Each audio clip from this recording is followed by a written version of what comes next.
सूखे और महामारी से मुक्ति के बाद मोहन का गांव बहुत सुखी हो गया। लोग मेहनत करते, एक दूसरे की मदद करते और हर अवसर पर माता दुर्गा का नाम लेते। मंदिर के पास एक बड़ा आंगन बनाया गया, जहां बच्चे खेलते, पढ़ते और भजन गाते। मोहन ने महसूस किया कि माता का आशीर्वाद सिर्फ बड़ों के लिए नहीं, बल्कि बच्चों के मन में भी भक्ति का बीज बोना जरूरी है। वह हर संध्या को बच्चों को मंदिर में बुलाता और उन्हें छोटी छोटी कहानियां सुनाता। बच्चों, जैसे माँ तुम्हें हर मुश्किल में बचाती है, वैसे ही माता दुर्गा पूरी सृष्टि की माँ है। एक दिन गांव की नन्ही सी बच्ची गुड़िया मंदिर आई। वह हाथ में एक टूटा फूटा खिलौना लिए रो रही थी। मोहन ने पूछा, गुड़िया, क्या हुआ? गुड़िया ने मासूमियत से कहा, मेरा खिलौना टूट गया और पिताजी के पास नया खरीदने के पैसे नहीं हैं। मोहन ने उसे माता के चरणों में ले जाकर कहा, माँ, यह बच्ची तुम्हारी है, इसकी छोटी सी खुशी पूरी करो। अगले दिन सुबह मंदिर के आंगन में वही खिलौना बिल्कुल नया रखा था और उस पर फूलों की माला पड़ी थी। गुड़िया खुशी से उछल पड़ी, माता ने मेरा खिलौना ठीक कर दिया। उस दिन से बच्चे जब भी किसी छोटी सी समस्या में होते, माता दुर्गा के पास आकर प्रार्थना करते। किसी का खोया बकरा मिल जाता, किसी की बीमार चिड़िया ठीक हो जाती, तो किसी के स्कूल की किताबें अपने आप मंदिर के पास मिल जाती। माता का यह रूप गांव में बच्चों की अम्मा के नाम से मोहन के द्वारा माता दुर्गा का दिया हुआ संदेश मानने के बाद गांव में महामारी थम गई। पर चमत्कार यहीं खत्म नहीं हुए। अगले दिन सुबह जब मोहन मंदिर में दीपक जलाने गया, तो उसने देखा कि गर्भगृह में माता की मूर्ति के पास हल्की सी सुनहरी आभा फैल रही है। जैसे ही मोहन ने जय माता दी का उच्चारण किया, मंदिर में घंटियों की मधुर ध्वनि अपने आप गूंजने लगी। माता की आवाज उसके हृदय में गूंजी, पुत्र मोहन, तुम्हारा कार्य अभी पूरा नहीं हुआ है।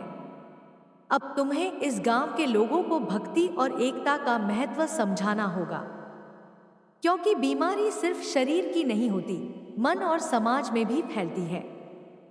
मोहन ने माता के आदेश का पालन करते हुए गांव में एक बड़ा संकल्प सभा आयोजित की। गांव के छोटे बड़े, अमीर गरीब सभी एकत्र हुए।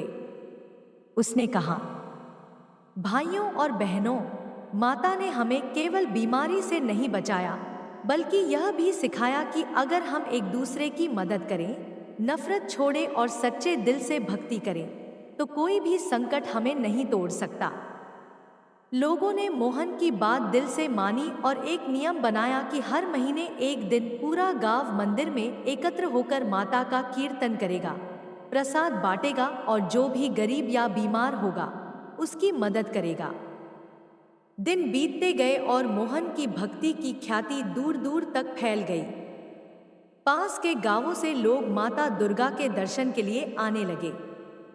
धीरे धीरे मंदिर की शोभा भी बढ़ने लगी। टूटी हुई दीवारें फिर से चमकदार पत्थरों से सज गईं और मंदिर के सामने एक विशाल पीपल का पेड़ लगाया गया, जिसकी छाया में लोग बैठकर भक्ति गीत गाते। लेकिन जीवन में हर परीक्षा आसान नहीं होती। एक साल ऐसा आया जब गांव पर भयंकर सूखा पड़ गया। फसलें जल गईं, कुएं सूख गए और नदी का पानी भी घट गया। लोग फिर से निराश हो गए और बोले, मोहन, क्या इस बार भी माता हमारी मदद करेंगी? बहुत समय पहले एक छोटे से गांव में मोहन नाम का एक गरीब लेकिन बहुत ही सच्चा और ईमानदार युवक रहता था। उसके पास धन नहीं था, पर उसका हृदय भक्ति और प्रेम से भरा था। वह रोज सुबह सूर्योदय से पहले उठकर पास के मंदिर में जाकर माता दुर्गा के चरणों में फूल चढ़ाता, दीप जलाता और मंत्र जाप करता। गांव के लोग अक्सर कहते, मोहन, इतने कष्टों में भी तुम हर रोज मंदिर कैसे जाते हो? मोहन मुस्कुराकर कहता, माता दुर्गा मेरी माँ है। मैं चाहे भूखा रहूं, लेकिन माँ के दर्शन के बिना मेरा दिन अधूरा है। एक दिन गांव में भयानक महामारी फैल गई। लोग डर के मारे अपने घरों से बाहर नहीं निकल रहे थे। अनाज और पानी की भी भारी कमी हो गई। तब मोहन ने मंदिर जाकर माता के सामने हाथ जोड़कर कहा, माँ, मेरे गांव के लोग तुम्हारे बच्चे हैं, इनकी रक्षा करो, जैसे तुमने असुरों से देवताओं की रक्षा की थी। माता दुर्गा ने उसके सच्चे प्रेम और भक्ति को देखकर उसी रात स्वप्न में दर्शन दिए।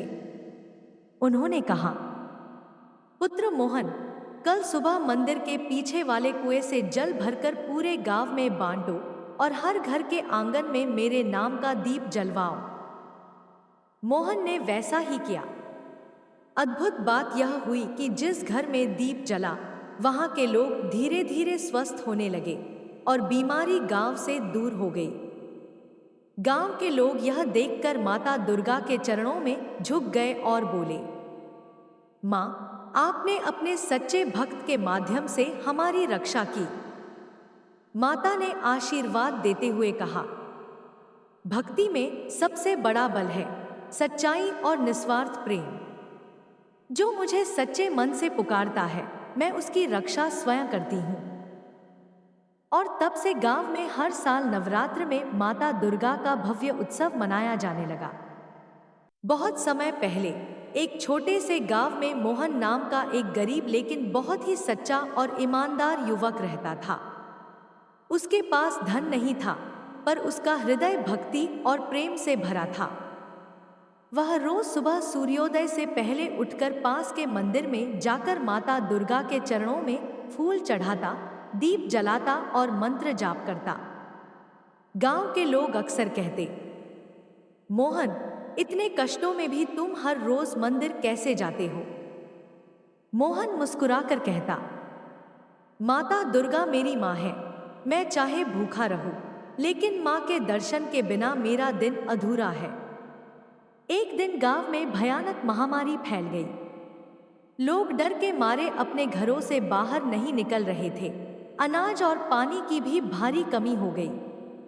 तब मोहन ने मंदिर जाकर माता के सामने हाथ जोड़कर कहा, माँ, मेरे गांव के लोग तुम्हारे बच्चे हैं, इनकी रक्षा करो, जैसे तुमने असुरों से देवताओं की रक्षा की थी। माता दुर्गा ने उसके सच्चे प्रेम और भक्ति को देखकर उसी रात स्वप्न में दर्शन दिए। उन्होंने कहा, पुत्र मोहन, कल सुबह मंदिर के पीछे वाले कुएं से जल भरकर पूरे गांव में बांटो और हर घर के आंगन में मेरे नाम का दीप जलवाओ। मोहन ने वैसा ही किया। अद्भुत बात यह हुई कि जिस घर में दीप जला, वहां के लोग धीरे धीरे स्वस्थ होने लगे और बीमारी गांव से दूर हो गई। गांव के लोग यह देखकर माता दुर्गा के चरणों में झुक गए और बोले, माँ, आपने अपने सच्चे भक्त के माध्यम से हमारी रक्षा की।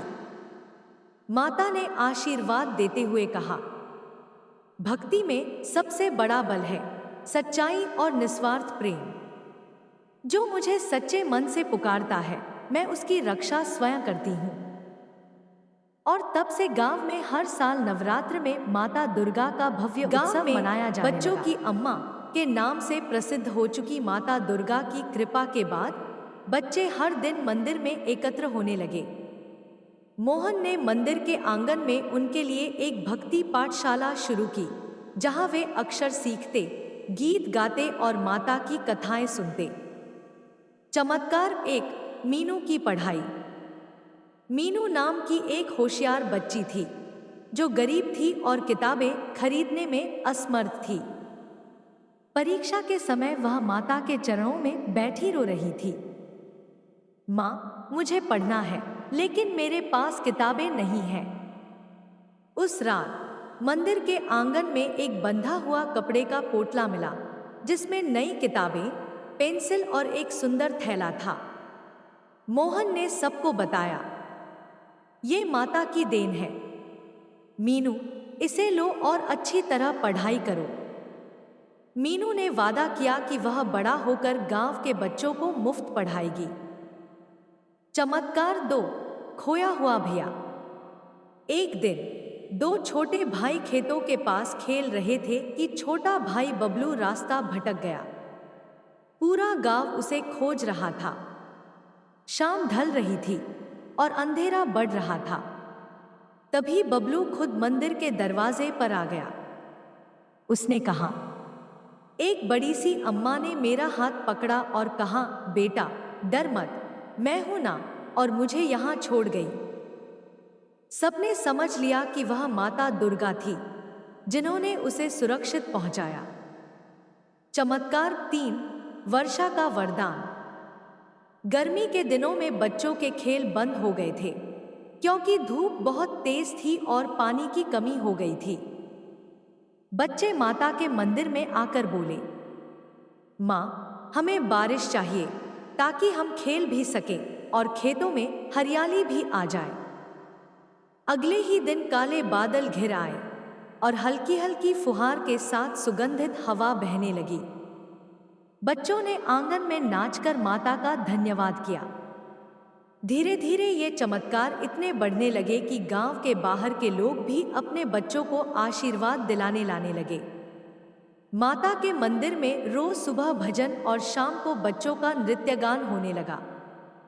मोहन अक्सर कहता, देखो बच्चों, माता हमें सिर्फ चमत्कार देकर नहीं, बल्कि हमें अच्छा इंसान बनाकर आशीर्वाद देती है।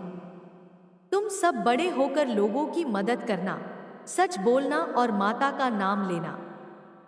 अगर तुम चाहो तो मैं इस कहानी को अब अगले भाग में ले जाकर बच्चों के लिए माता के 10 और अद्भुत चमत्कार जोड़ दूं, जिनमें गांव को एक बड़ी विपत्ति से बचाना, बच्चों की जान बचाना और उन्हें शिक्षा, साहस और भक्ति का मार्ग देना शामिल होगा।